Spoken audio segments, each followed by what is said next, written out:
My name is Brian Kamenker. Pro-family groups across America and from Britain to Australia have asked me to share what same-sex marriage has done to Massachusetts, which was the first state in the U.S. to allow this travesty.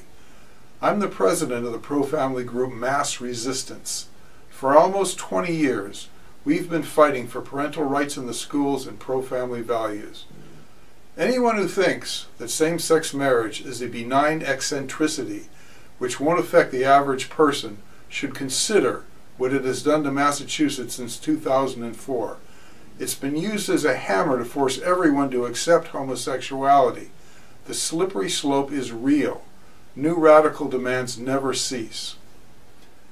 On November 18, 2003, the Massachusetts Supreme Judicial Court announced its Goodridge opinion, declaring that it was unconstitutional not to allow same-sex marriage. 6 months later, despite public outrage, homosexual weddings began to take place, and that was just the beginning.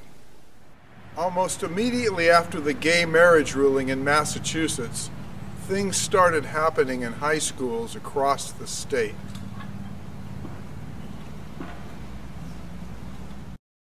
Starting in early December of 2003, there were school-wide assemblies to celebrate same-sex marriage. Kids were given literature from national homosexual groups, telling them how it was now to be considered a normal part of society. Children in schools were given this sheet on marriage myths by the homosexual group Gay and Lesbian Advocates and Defenders. One of their myths is that the purpose of marriage is procreation. Another myth is that children are better off when raised by a mother and a father. And lots of other things were handed out. Within months, it was brought into the middle schools. An exhibit called Love Makes a Family, meant to normalize the concept of homosexual marriage in kids' minds, was going through schools across the state. In September of 2004, an 8th grade teacher in Brookline, Massachusetts, told National Public Radio that the gay marriage ruling had opened up the door to teaching homosexuality in her class. She told NPR, "Give me a break, it's legal now." The following year, it was in elementary school curricula, with hostility toward parents who disagreed. Kindergarteners in Lexington, Massachusetts, were given copies of a picture book, Who's in a Family, telling them that same-sex couples are just another kind of family, just like their own parents. The book made a point of showing 2 mothers and 2 fathers to the children. One Lexington parent, David Parker, demanded to be notified when this was happening and to be able to opt out his son in kindergarten. But rather than work with him, the arrogant school officials had him arrested and put him in jail overnight when he wouldn't cease his demand. The case outraged parents across the state, but the school officials refused to relent. The next year, 2nd graders at the same school were read a book, King and King, about 2 men who fall in love and marry each other, ending with a picture of them kissing. When parents Rob and Robin Worthland complained, they were told that the school had no obligation to notify them or allow them to opt their child out. So the Parkers and the Worthlands filed a federal civil rights lawsuit against the town and the school system. Parents rallied to their side, but in 2007, a panel of federal judges ruled that because same-sex marriage is legal in Massachusetts, schools actually have a duty to normalize homosexual relationships to children, and schools have no obligation to notify parents or let them opt out their children, even in elementary school. In fact, according to the court's ruling, acceptance of homosexuality is now a matter of good citizenship. School libraries have also radically changed, from elementary school to high school, with books normalizing homosexual marriage. In particular, a large, slick hardcover book celebrating Massachusetts homosexual marriages began to appear in many school libraries across the state. titled Courting Equality. It was supplied to schools by a major homosexual activist organization. It teaches that gay marriage was a great civil rights victory. Activist teachers began displaying photos of their same-sex spouses in their classrooms and bringing their same-sex spouses to school functions. And when an attempt at a constitutional amendment to stop same-sex marriage began gathering steam, there was a full-court press on students to actively support same-sex marriage. Kids in school were even persuaded to march in gay pride parades with pro-same-sex marriage banners. And there's more. Businesses and corporations were affected in ways nobody anticipated.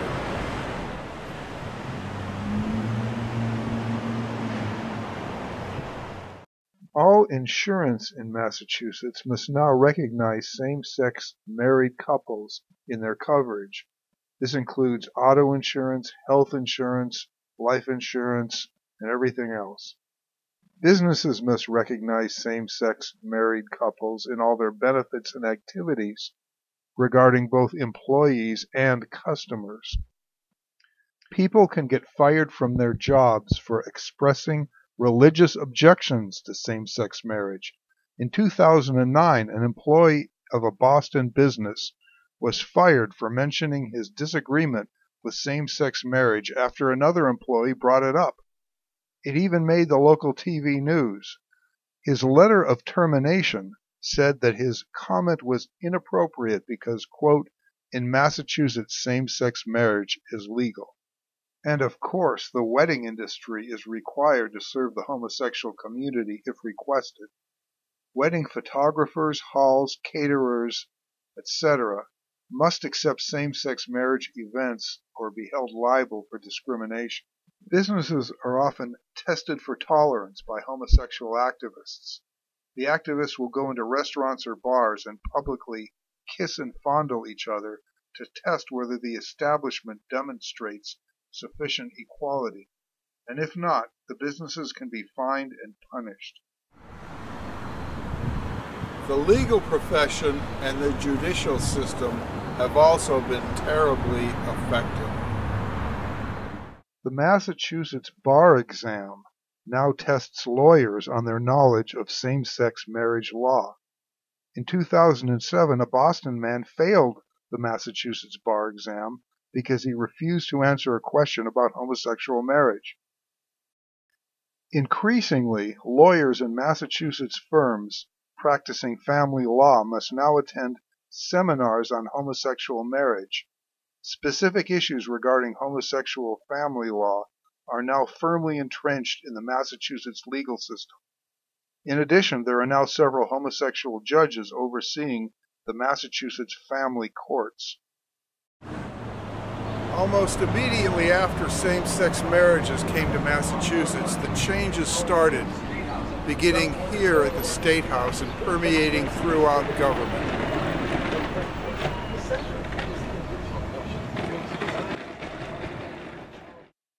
One of the first shocking changes was to the marriage license itself.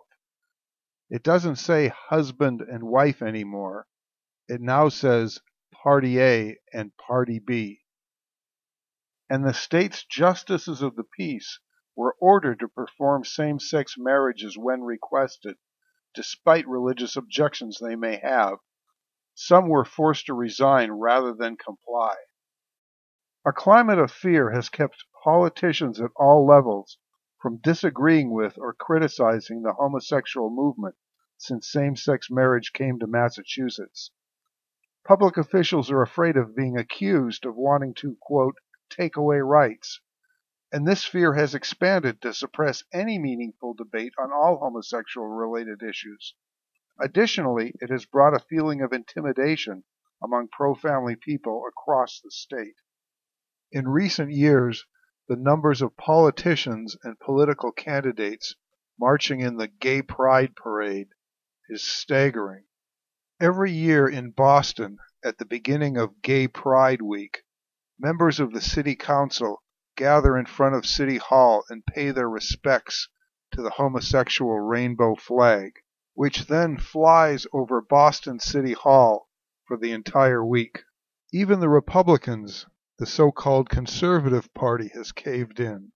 And in April 2009, the chairman of the Massachusetts Republican Party interviewed with a homosexual newspaper and told them that the party would no longer oppose homosexual issues such as gay marriage. And now even some Republicans march in the gay pride parades. All of this has had a huge effect on state government. Within a year of the gay marriage ruling in Massachusetts, the state's adoption and foster care workers went through a massive indoctrination on, quote, LGBT youth awareness. These sessions were run by the radical National Gay and Lesbian Task Force. The emphasis was that those working with children must be trained that homosexuality and transgenderism are normal. In 2006, the Parents of the Year honored by the Massachusetts Department of Social Services were two men who were married to each other. The men had adopted a baby through the state, against the wishes of the baby's parents, by the way, according to news reports. And the day after that adoption was final, the state approached the men about adopting a second child. The state-funded Massachusetts Adoption Resource Exchange, whose logo includes two men with a child, has been pushing GLBT family formation and holds adoption parties where homosexual couples can come and see available children in person. Birth certificates in Massachusetts have been changed from mother and father to mother/first parent and father/second parent. Two men or two women can now be listed as the parents on birth certificates. Homosexuals who adopt can revise children's existing birth certificates. Adoption agencies have said that well over 40% of their adoptions are to homosexual couples. Anecdotal reports also indicate that many adoption agencies now favor homosexuals over normal couples. And it's getting even more radical. On May 15, 2013, a representative of the Massachusetts Department of Children and Families told a Boston Bar Association forum that they are weeding out adoptive and foster parents who are not willing to wholly accept and support GLBT self-identification by a child in their care. Hospitals and public health have really changed and really been affected. In 2007, the commissioner of the Massachusetts Department of Public Health, who is married to another man, told a crowd of middle school and high school kids at the state-sponsored Youth Pride event that, quote, it's wonderful being gay, and that he wants to make sure that there's enough HIV testing for all of them. However, the sexually transmitted diseases test required to obtain a marriage license was eliminated 5 months after same-sex marriages began in Massachusetts by a bill quietly signed by Governor Mitt Romney. This was despite an increase in syphilis cases and other STDs in homosexual men in Massachusetts at the time, according to the Mass Department of Public Health. Gay domestic violence has become so epidemic in Massachusetts that it now has its own budget item in the state budget, with a considerable amount of money, portions of millions of dollars going to it each year. It has gotten so bad that gay domestic partner violence literature, largely funded by the state, like This and This, is now distributed at many public homosexual events, including to children at youth pride events. But probably Exhibit A of how out of control a public health department can get is the Little Black Book, which was given out to teens at Brookline High School on April 30th, 2005. The Massachusetts Department of Public Health and the City of Boston Public Health Commission both had a part in making it. along with some private homosexual-related groups. Among other things, it gives tips to boys on how to perform sex acts on other males, and it even includes a directory of bars in Boston where young men can meet for anonymous sex. The book cites the right to marry as one of the, quote, important challenges in a place where it's a great time to be gay. Also in the book, the health department's messages to kids include, you have the right to enjoy sex, i.e. homosexual sex, without shame or stigma, and you have the right to safer sex materials that speak to your desires. It is so obscene and disgusting that when we exposed it to the media, the governor of the state at the time, Mitt Romney, tried to distance his administration from it. But spurred on by the legality of same-sex marriage, the radical path has continued. The official Massachusetts Department of Public Health policy now is that the unusual and often horrible diseases and issues surrounding homosexual behavior must not be considered a public health problem. The medical community should not stigmatize or discourage it, but instead should put more resources into gay health care. Astoundingly, hospitals have become radicalized in a big way.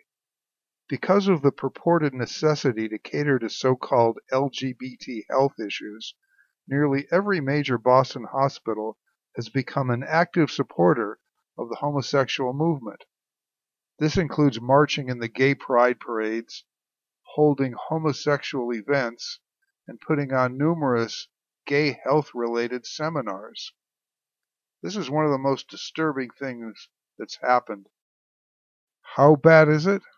In 2011, a prominent physician at Beth Israel Deaconess Medical Center in Boston, which is a large Harvard-affiliated hospital, objected to the hospital being involved with gay pride activities. He also pointed out the medical health risks of homosexuality. The hospital then threatened to fire him, telling him that same-sex marriage is legal and that his comments constituted, quote, harassment and discrimination. Churches have also been affected, but in ways which most people haven't considered. Any church or religious group that dares to deny the legitimacy of same-sex marriage, even inside its walls, can face a wave of terror and harassment. In 2005, the Tremont Temple Baptist Church in downtown Boston held a religious conference on issues surrounding homosexuality and gay marriage. Over 100 homosexual activists came to storm the church, using bullhorns and screaming obscene slogans. Boston riot police had to keep them from entering. They even dragged a coffin to the front door. In 2006, the same church held a televised pro-traditional marriage event inside. Homosexual activists carrying this banner and other signs taunted and screamed at people entering and leaving. That same year, a Catholic group held a pro-traditional marriage rally in downtown Worcester, Massachusetts. They had hardly begun the speeches when homosexual activists swarmed the area, yelling "bigots" and screaming disgusting chants. When one of the rioters rushed the stage, an organizer tried to lead her away. The rioter sued him for assault. He went through a 4-day trial before being acquitted by a jury. The Park Street Church in Boston abuts the historic Granary Burial Ground, where Samuel Adams and other patriots are buried.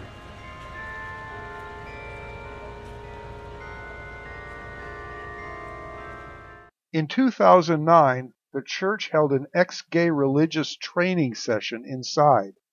Homosexual activists paraded through the burial ground, gathered next to the church, and held an ear-piercing bullhorn to the church windows to disrupt and terrorize the people inside. In 2012, a Catholic church in Acushnet, Massachusetts, posted the words, "Two men are friends, not spouses," on its outdoor sign. Over the next day, the church received a flood of profane phone calls, including a threat to burn down the building. Then, at the Sunday Mass, homosexual activists gathered outside the church to harass and intimidate the parishioners. In 2013, homosexual activists targeted Pastor Scott Lively, who had preached against the homosexual movement in his sermons and writings. Pastor Lively had recently opened a religious mission and coffee house in inner-city Springfield, Massachusetts. A group of homosexual Occupy activists came and terrorized the people in the building. In all of these incidents, to our knowledge, the local police made no efforts to arrest the perpetrators or charge them with any crimes, though in the majority of the situations there were police officers at the scene or nearby. In fact, in our observations, the police were largely sympathetic to the homosexual activists. This is what you can expect with gay marriage becoming official policy. And then there's the slippery slope, the other consequences from gay marriage, affecting not only children, but society in general. The homosexual movement has had its plans in place for many years. Gay marriage was just a starting point. In 2003, before the gay marriage court decision in Massachusetts, the prominent Boston Gay and Lesbian Advocates and Defenders Legal Group passed this brochure out at a homosexual event, outlining their long-term action plans. At the top is marriage, and then their objectives include LGBT youth, Boy Scouts, transgender equality, law enforcement, immigration, and the military, among others. As we saw earlier, to them it all starts with same-sex marriage. In addition, they are continuing the aggressive push to normalize homosexuality in the schools, and it's having chilling results. A government survey of high school students across Massachusetts showed that the percentage identifying as gay and who had same-sex physical contact rose by about 50% between 2005 and 2009. What comes next?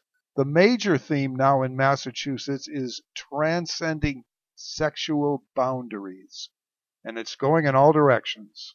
Polygamy is no longer an exotic concept, but is being mainstreamed wherever possible. Recently, the governor of Hawaii even admitted that if gay marriage passes there, a polygamy lawsuit by the homosexual movement will probably be next. Sadomasochism is also being mainstreamed by the homosexual movement. Almost every gay pride parade now has a contingent promoting leather and consensual infliction of pain. Not too long ago, cross-dressing was a fringe behavior. Now, the transgender rights movement is celebrated at the highest levels of state government. Men not only dress as women, but get medical procedures to look like women and march in the streets for transgender rights. But as we see over and over, the movement's major focus is on children. Here is a man at a youth pride event in downtown Boston, and that's just the tip of the iceberg. A few years ago, Fox News interviewed us about a gruesome discovery at the world-renowned Children's Hospital in Boston. The two kids in this photo from the Boston Globe were identical twin boys. One of them decided to become a girl. The hospital has set up a gender change clinic for pre-adolescent children to be given hormones and drugs to delay puberty, including growth in height, in order to facilitate body-mutilating operations later on to supposedly change their sex. It's being celebrated in the media.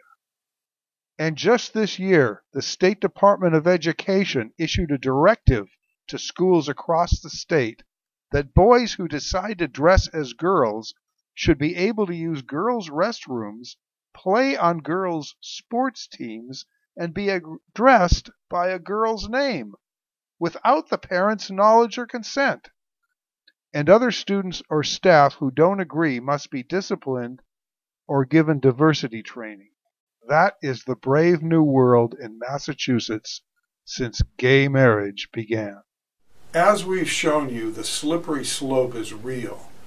And moreover, all it takes is one state to enact it, and the activists waste no time beginning their work there and in neighboring regions that haven't yet been overcome. Once same-sex marriage gets a foothold, society becomes more oppressive, hammering citizens with the force of law. The judicial system becomes more radical and arrogant, and politicians become more cowardly. And once that concept is institutionalized, other boundaries on sexual behaviors quickly begin to fall. It's interesting that you hear a lot about civil rights and equality, but in fact, many true civil rights begin to disappear, and people holding traditional values become second-class citizens under the law. The push for gay marriage is really about putting the legal stamp of approval on homosexuality and forcing its acceptance on otherwise unwilling citizens and on our social, political, and commercial institutions. To those of you where this is being threatened, do not wait. It is absolutely necessary to call, write, and even visit your elected officials. They must feel your outrage before it's too late. Thank you.